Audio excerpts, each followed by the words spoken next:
And so because of that, yeah, they definitely are way more willing to vote on passing bonds for the building, or local tax raises and things like that. But definitely not as willing to pay higher taxes if they don't have to. So the community as a whole has been really happy with past tax cuts by Governor Brownback. But yeah, moving forward, that we see that the state in general is in a budget shortfall, so we need this deficit, really not even a shortfall. So that's kind of a big deal. And then the last thing on this slide before we move on to the next would be the fact that property taxes for our area are really fairly high. The majority of the residents who live in this area in the community, 45% of them pay $3,000 or more on property taxes versus, and then kind of slowly goes down from there, but it's all around that area. So some of the social tensions really for us are pretty absent. We don't really have many social tensions because it's kind of such a homogeneous set of people who live here. We don't have a lot of diversity, so that doesn't really lead to tensions very often. Even sexual orientation of students, not a lot of diversity in that realm either, especially in the middle school. We sometimes have had one or two. I think even this year in 6th, 7th grade, we have a student who is identifying as another gender. But because it rarely happens, I feel like people are more open because they want to be seen as accepting and don't really force viewpoints on each other too much because of that. When it comes to accessing information, we had talked about websites and things, but there are some other sources of information as well that the community and stakeholders can access. There are minutes from meetings that are always posted, and those meetings could be board meetings. They could be site council meetings. We post meetings for DTA. We both post meetings for our building leadership team. So all of those things can be accessed online. And then also, we do gather some information from community members through surveys that are sent out from the administration. The issue with that, though, is that we kind of have a little bit of a problem with transparency as far as what do we ever do with that information. Sometimes the results are shared with the staff internally, but it's definitely never shared back out with the community what results are.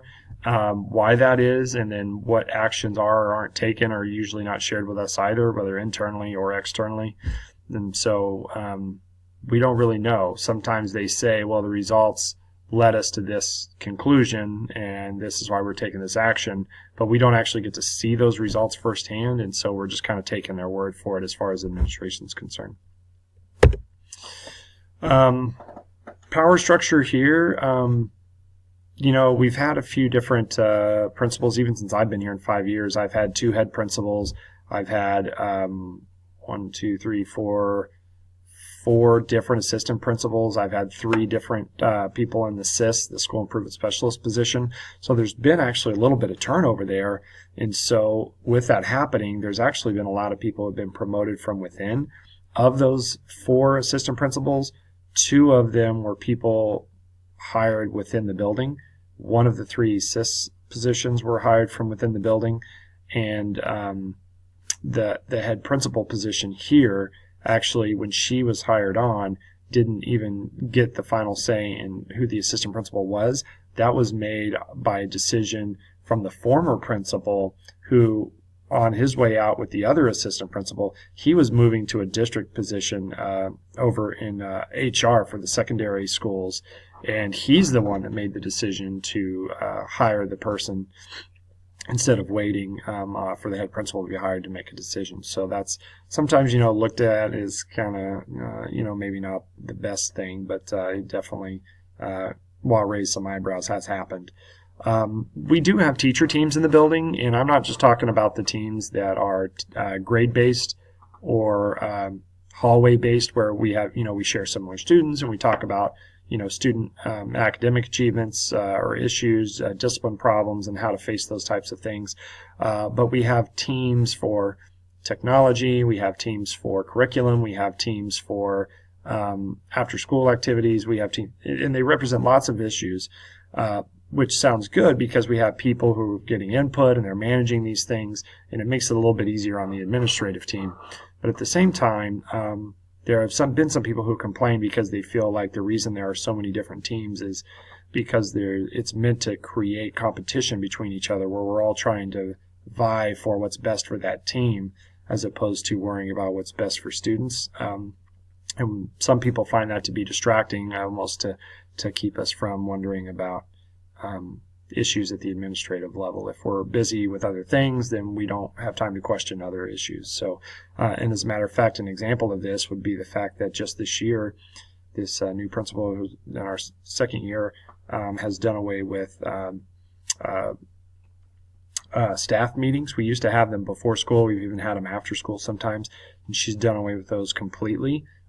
It seems like, at first it was made with the decision of us in mind that, well, people had issues with childcare. Well, that was done for years and years, and people always made that work, or they had to sacrifice, or they just were filled in afterwards.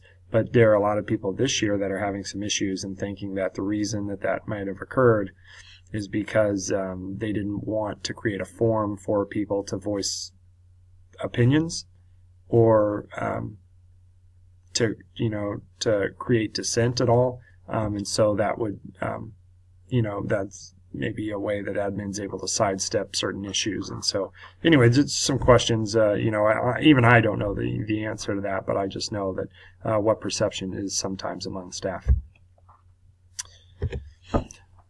Multicultural issues, this kind of goes back to what we talked about earlier. We really don't have a lot of diversity, and so when we talk about multicultural issues, we do have some awareness type things that come up where we don't really know a lot about those things, and so we try and show sensitivity towards everyone. We want to be very accepting, and we don't really push, and we definitely don't promote religion in schools and things like that. But at the same time, we do take the people that are in our community that are of concern, that we care about and that we want to show support for. So we do have things for like Veterans Day and Red Ribbon Week, because we know that, drugs and addiction and things affect people no matter what economic status they are. So, also we have some awareness about internet safety, and then, how to behave online, how to interact with others, and then also how to safeguard yourself versus, potential harm. And we have School Spirit Week where we promote the school as a whole. But again, when it comes to, really outside sources or groups that have other interests other than the mainstream, we don't really come across that very often where I work. For example, we do have an FCA group that's new in the middle of last year. I think they started a group for FCA for future Christian athletes, and so they meet once a month, Wednesday mornings before school, and the students come together and talk and pray and other things. But we don't have other groups like that for other religions or other interests, not necessarily because they would be or have been denied, but because it just never comes up as a request for us to allow. And then the last one, dress code. There was something on the original slide for this that suggested that dress codes, had something to do with enforcing the cultural standards that we have.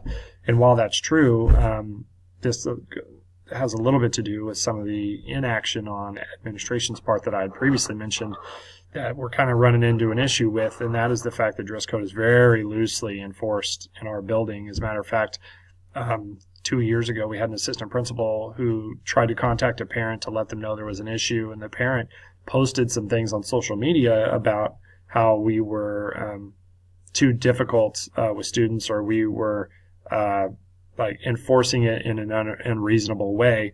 And so as a matter of fact, from that day forward, that one particular assistant principal decided he would no longer make phone calls about dress code policy. So if it was going to happen, he said the teacher had to do it. And so it's kind of that. If the admin can't handle it, then teachers kind of have an idea that, well, that's beyond them. And so a lot of us don't want to make that phone call if we don't feel like we're going to get support from administration. So a lot of that is kind of walked back. So unless a student has something, foul language or has exposed something that definitely is questionable, that we don't believe can just be covered up with a sweatshirt or something. Almost hardly ever is dress code enforced. The power structure we've looked at a little bit. The top people would be our school board, and then we have our district administration, including Frank Harwood, our superintendent. And we do have our state politicians as well, which would probably be above all of them to some degree. But really, our school administration would be at the lowest end of that. But when we talk about people who really, should have a voice, but people who actually have the smallest amount of influence on anything would be teachers, parents, and students.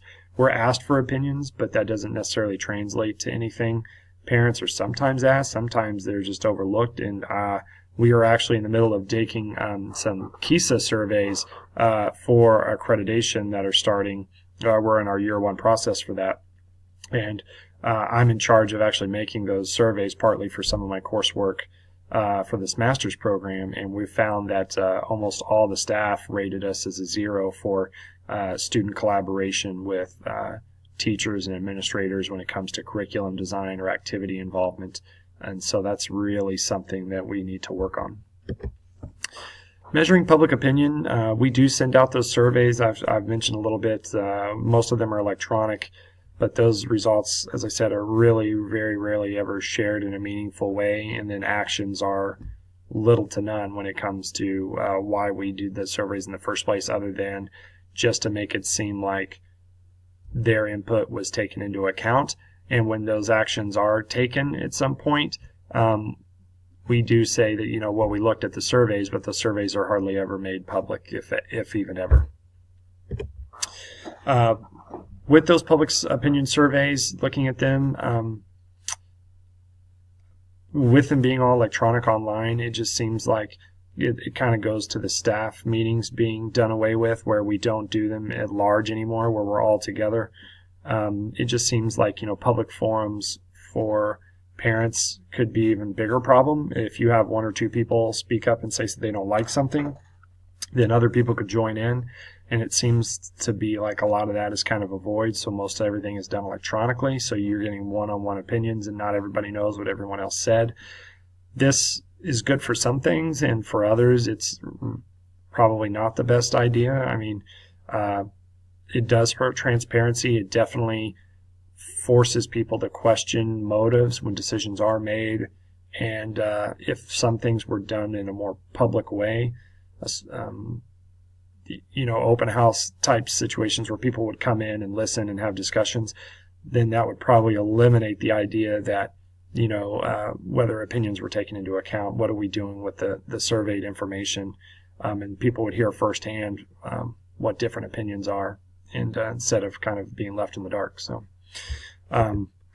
anyway, this pretty much wraps up my my look at the community in which my school is in. So really a lot to think about, especially when you think about the fact that your community is more than just where your school is located. You've got to think about your district, how that impacts your building, and then you think about the statewide stuff too, laws and other regulations, taxes, funding for your building, funding for all schools, and how that's affected by my student population. All those things really make a difference. So being an administrator really means you've got to be knowledgeable in a lot of different things, but it also means that we should be open and considerate to the community in which we live to make sure that they have more than an opinion, but they actually have a say.